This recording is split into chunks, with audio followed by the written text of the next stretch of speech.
小六，想今日問下你咧，對我哋帝王書有咩睇法？唔係講笑。請問咧，你有冇聽過白客呢個職業啊？白客冇。冇。No, I haven't. 白客係冇。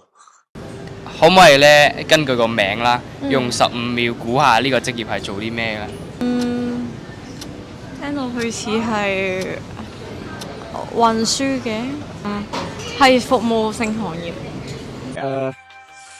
白客 But I think an ethical hacker means like someone that tries to bypass the laws of ethical rights or laws, I guess.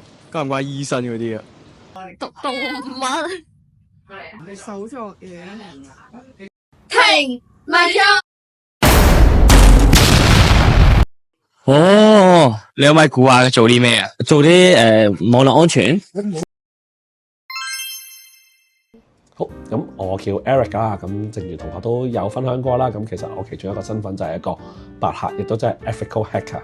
工作具體內容其實最主要我哋會好似咗一個醫生咁樣啦，去幫唔同嘅公司去睇下佢哋嘅系統啊，佢哋嘅基建啊，有冇啲乜嘢去漏洞啊，有啲可能容易俾人攻擊到嘅地方啦，咁其實就會除咗呢一啲嘅檢查之外，咁其實我哋都可能都會有啲時間同客人去開會，去同佢哋講翻呢啲漏洞係點樣樣啦，佢哋要點樣去做先去修補呢啲漏洞啦。